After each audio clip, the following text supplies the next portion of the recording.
On Iranian television, revolutionary guards praying amid their missiles in an underground tunnel. State propaganda, yes, but also evidence of the forward planning which has kept Iran fighting this past month, making America's own planning for this war look woefully inadequate. Only a third of Iran's missiles have been destroyed for sure, according to US intelligence officials. Their anonymous briefing seemingly contradicting Donald Trump's claims that he has already won. The Pentagon says American airstrikes have hit more than 10,000 targets. But the more it trumpets military success, the more hollow it risks sounding. Mr. Trump's own timetable gives him another 2 weeks to wrap up this war. And unlike him, the Iranians seem in no hurry. By the Strait of Hormuz, the usual chants of death to America and death to Israel. However hollow that sounds, this regime is gloating at the genuine chokehold it has on the global economy. The Strait is still blocked to most shipping, with 2 Chinese ships among those turned back today. Some 11 million barrels of oil a day lost in transit.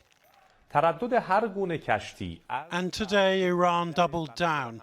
This newsreader quoting the Revolutionary Guard as saying the Strait is still closed, after Mr. Trump said 10 Pakistani ships had been allowed through.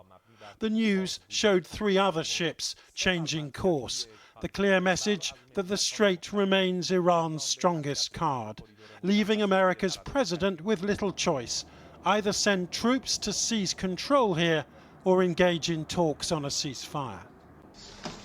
Today, America's allies pressed Marco Rubio on that ceasefire.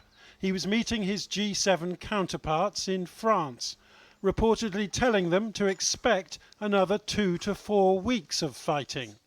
And if some of them looked stone-faced, well, they weren't much consulted about this war.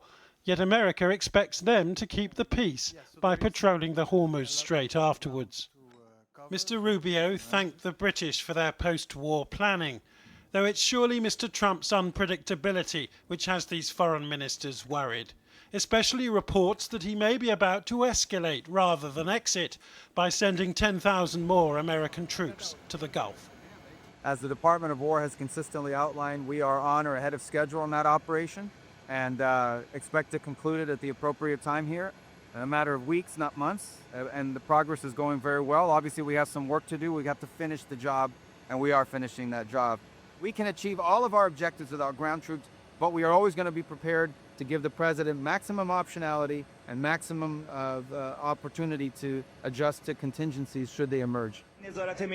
In Tehran, President Pezeshkian was filmed greeting shoppers in a supermarket.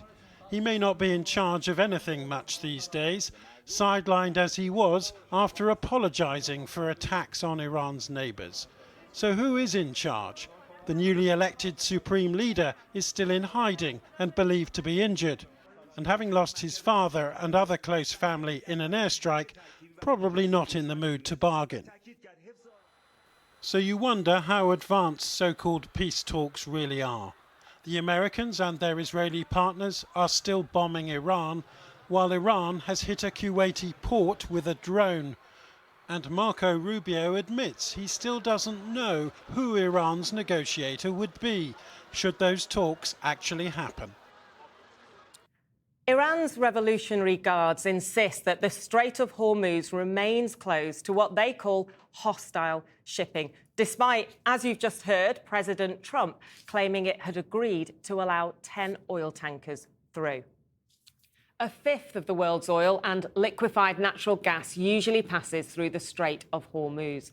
But almost 4 weeks after Iran began its blockade, up to 2,000 commercial vessels are still trapped in the Gulf, with some 20,000 people on board. As this graph shows, the number of ships getting through dropped away abruptly after the US and Israel began attacking Iran on the 28th of February and has remained incredibly low. That's disrupted around a third of the global supply of helium, which is used to make semiconductor chips, and it's already impacting tech supply chains. And the bottleneck has driven up oil prices, with President Trump's words and posts causing dramatic swings. His suggestion on the 10th of March that the war could end very soon triggered a fall, as did his post on Monday announcing a 5-day postponement of his plan to destroy Iran's energy plants. Though the new 10-day delay he posted about last night doesn't seem to have placated the markets today. And the higher the oil price, the better for Iran. Bloomberg estimates that it's made around $139 million a day from oil sales in March, up from $115 million in February, a major boost to its war effort. The US Secretary of State, Marco Rubio, also warned that Iran may try to set up a toll for ships passing through the Straits of Hormuz, with already some reports of ships paying millions for safe passage. It is clear that markets today have not been reassured by the developments. Our reporter, Kieran Moodley, is in Washington, D.C. Kieran. Yes, Anushka, Marco Rubio has been the one doing the talking today. Donald Trump just left for Florida and didn't talk to reporters. And as you say, his new 10-day deadline hasn't really done much to reassure the markets or the oil prices. And so it seems like, you know, the sort of smoke and mirror that we've been seeing from the White House when it comes to this war, the markets aren't buying it anymore. And that's kind of understandable. I mean, remember last June when Donald Trump said he was going to take 2 weeks to decide whether or not he was going to bomb Iran's nuclear sites. And then 3 days later, he did just that. And we know that US troops are heading to the region, and we know the weekend is here. And that's when Donald Trump, when the markets are closed, that's when he likes to have these military interventions. So a lot of skepticism and concern about, of course, as you say, the Strait of Hormuz, with Marco Rubio talking about a potential tolling system in place and wanting countries like Britain to step up and stop that from happening. Here's what Marco Rubio said in France. Because one of the immediate challenges we're going to face is an Iran that may decide that they want to set up a tolling system in the Straits of Hormuz. Not only is this illegal, it's unacceptable, it's dangerous to the world. And it's important that the world have a plan to confront it. The United States is prepared to be a part of that plan. We don't have to lead that plan, but we're happy to be a part of it. But these countries have a lot at stake. Not just the G7 countries, but countries in Asia and all over the world have a lot at stake and should contribute greatly to that effort. And Marco Rubio was also talking about a 2 to 4 week end to this war. Kieran, how realistic is that? Well, yes, realistic, and should we be as sceptical as the markets when it comes to that sort of time frame? I mean, if you look at that 2 to 4 week time frame that Marco Rubio is talking about, it does kind of fit with Donald Trump's own schedule. Remember, at the end of April, King Charles is coming here, and I don't think Donald Trump wants this war going on, especially given he's been critical so much of the UK government when it comes to this conflict. Then in mid-May, Donald Trump is heading to Beijing to meet Xi Jinping. So that 2 to 4 week deadline does kind of work in terms of Donald Trump's schedule. So we could be kind of optimistic about that 2 to 4 week period, but just because that might be when they want to end the war, that doesn't mean we know how it will end, what the peace will look like, what the ceasefire will look like. And so that is another matter entirely in terms of what happens next in this war and this weekend to see what Donald Trump does next. Thank you, Kieran. I'm joined now by Wendy Sherman, who was Deputy US Secretary of State under President Biden and lead negotiator for the 2015 Iran nuclear deal. Wendy, thank you for joining me. I mean, you've been a negotiator at the very top level. Can you make sense of this administration's strategy from what Donald Trump is saying? So I think that, thank you for having me, Anushka. I think that our military is spectacular and very powerful, but I think this has been a series of tactics without an overall strategy. The president has changed the objectives many times over.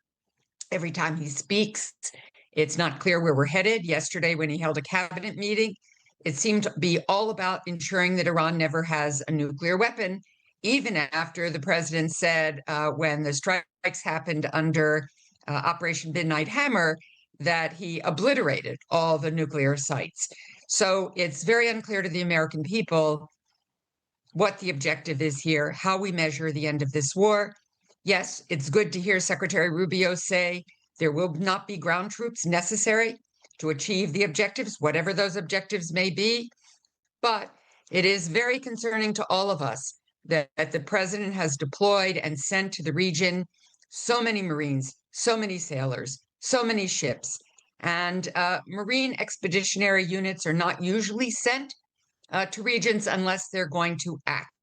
So perhaps it is for contingency, but it's one heck of an expensive contingency. I mean, I guess he might call it gunboat diplomacy, that you hold out an olive branch with one hand and then you ready troops for what might come, essentially to bully the Iranians into doing a deal. Now, you know the Iranians. What will they think of that? Well, I think part of the problem here is that President Trump, Steve Witkoff, and Jared Kushner, who were the original negotiators of trying to get a deal, have misunderstood Iran the entire time. This is a culture of resistance and resilience. They've been planning for such an attack for years. So they were ready for this. There's a report out today that the U.S. military, as spectacular as it is, has only probably destroyed a third of the missile stocks of Iran. We see Iran continuing to use missiles, use drones, use asymmetric powers. And we haven't even seen the Houthis, one of their proxies, engaged in this war yet. Everybody is waiting to see whether, in fact, they come forward, if, in fact, there's efforts to try to get things through the Red Sea as opposed to the Straits of Hormuz. So there's a lot to unfold here. And the one thing I want your viewers to understand, since this isn't the United States, part of the response of the stock market is not only because of the uncertainty of oil prices, the uncertainty of war, but the uncertainty of our workers at our airports, since we do not have an agreement in our Congress to pay them. And that's led to very long lines during spring break, Easter break, Passover break. Are you saying that and it's because making Iran American is consumers pretty angry? But are you saying that because you think Iran is distracting Trump from domestic issues? Well, I think Trump is trying to distract from domestic issues by prosecuting this war, which is sort of a hideous thought. I think in this case, the war is very real.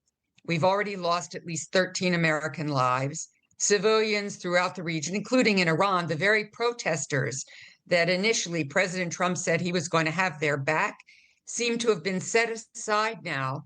And that's no longer an objective, to help people of Iran have a freedom and a future. And, you know, you've talked about them perhaps not degrading the missiles as much as they may have thought that they have. But assume Iran have degraded missiles, degraded nuclear capabilities at the end of this. Where do you think their incentives are at the end of this? How hell-bent do you think they'll be on having a nuclear deterrent in the future? So I think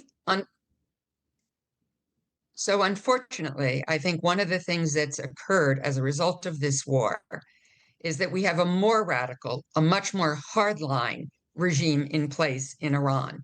They may be weaker because of all the decapitation strikes, because of the effective strikes against missiles, their navy and other capabilities. But nonetheless, you can't bomb away knowledge. They know how to rebuild their missiles. They certainly still have their drones. The enriched uranium stockpile, although buried under rubble, still could be accessed by the Iranians over time. And they certainly can rebuild their nuclear program because they know how to do the entire nuclear fuel cycle.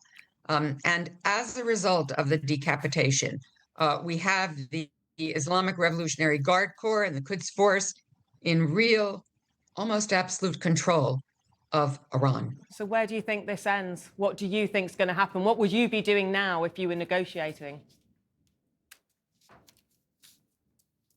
Well, I wouldn't have gotten here in the first place. I believe that we should have stuck with the original nuclear deal. Not that Iran is a good regime. It's not. Not that they should have advanced missiles. They should not. They should not be funding proxies, and they should not be slaughtering their own people. But the result of the consequences of the war is a closing of the Strait of Hormuz. It was open before the war. So I hope the president decides that he's done enough damage to, in fact, claim victory and bring this to a close, perhaps using Vice President Vance, because I don't think Steve Witkoff and Jared Kushner are credible or effective negotiators anymore with Iran. Perhaps the Vice President can find a way forward and ensure that the Strait of Hormuz may be one day reopened for all who want to use it. Wendy Sherman, thank you very much for joining us. So here, the Foreign Secretary has said Iran cannot hold the global economy hostage over the Strait of Hormuz, while earlier the boss of Asda said there were some temporary shortages at petrol pumps, then later said all their forecourts were receiving normal deliveries. Our correspondent, Amelia Jen, is in Westminster. Amelia. Those words, temporary shortages, understandably triggered a little bit of alarm earlier, but actually he went on to say that it had only affected the odd pump here and there, and that it was driven by localised spikes in demand that was slowing down. A spokesperson then confirmed that there were no shortages and that all sites were operating normally. I then contacted supermarkets, fuel retailers and the organisations that represent them, and they said that the supply was stable, and so the only immediate risk here appears to be the prospect of panic buying. The government, for its part, is really keen to emphasise, it's been repeating that the fuel supply here is diverse and resilient. It says that most of our crude oil for petrol comes from Norway and America, and just 7% of our diesel comes from the Middle East. Nevertheless, earlier this week, the Shell boss did say that if the Strait of Hormuz remains closed, that could have an impact on the diesel supply in Europe in the next month, and later petrol. Inevitably, the impact of the war on prices at the pump is stark. Petrol today hitting more than £1.50 a litre for the first time in 2 years, and that's a real concern for the government because they've put bringing the cost of living down at the heart of their message to the public ahead of local elections. Amelia, thank you. Now, UNICEF says more than 370,000 children in Lebanon have been displaced by the fighting, while 121 have been killed.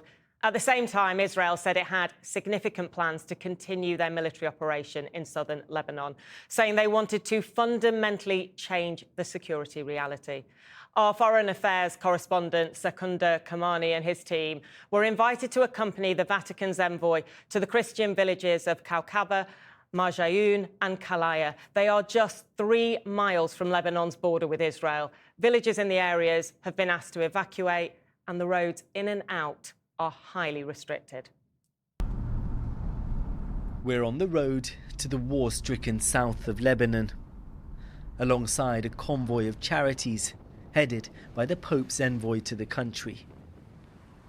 We pass through lush green landscapes in the aftermath of powerful Israeli airstrikes to reach a series of isolated Christian communities by the border. Despite the planes overhead, there are smiles and flowers in the village of Kalaya.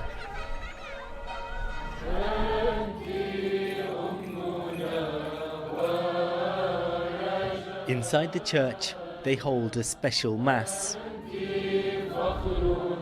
You are our safety and our hope, they sing in praise of the Virgin Mary.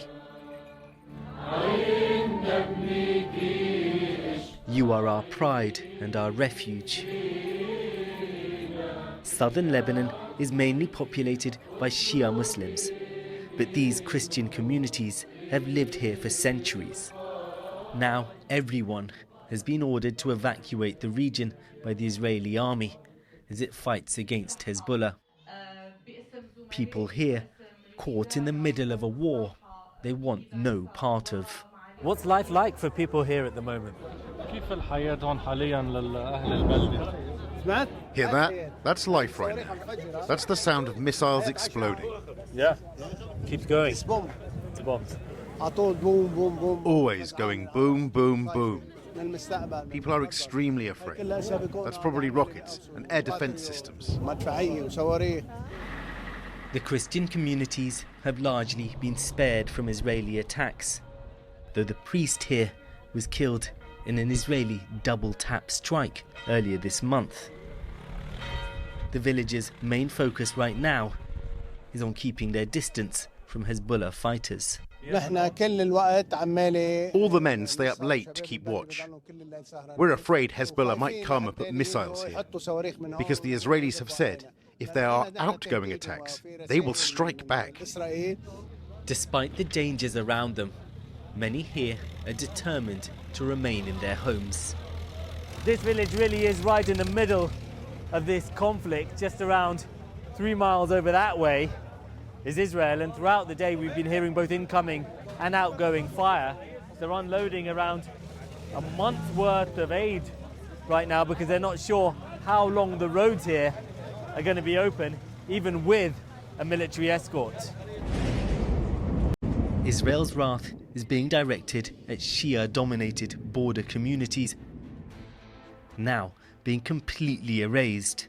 This, the village of Taibe, filmed by a Hezbollah drone, targeting an Israeli tank. The Israeli military says it's destroying Hezbollah's infrastructure here. But Israel is razing homes and civilian buildings en masse, just as it did in Gaza. We travel on to another Christian village. There's a sense of defiance and pride in their own local identity. I ask her if she wants to stay here. Yes, she says, even though I have an apartment in Beirut. It's our country, she says, our land, and I don't want to leave it. Some in Lebanon see Hezbollah as legitimate resistance. Many here blame them for firing at Israel. We don't want this war, but they didn't ask us and they ignore our opinion. We pray silently, we seek peace, we work at home now, surviving, but we're dead inside, believe me, we're dead inside. Israel says it intends on seizing these towns and much more as part of what it calls a security zone. It occupied southern Lebanon for nearly 2 decades in the past. Now again, the fate of these communities lies in the hands of others.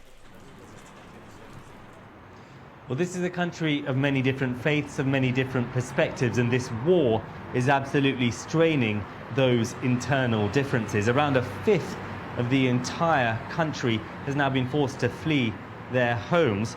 The vast majority of them are from the Shia population. And many Shias in southern Lebanon continued suffering from Israeli attacks even after a ceasefire was meant to bring an end to the last round of fighting around 18 months ago. And a lot of them hope that this war will, of course, not end in a renewed Israeli occupation, but will end up giving Hezbollah more leverage.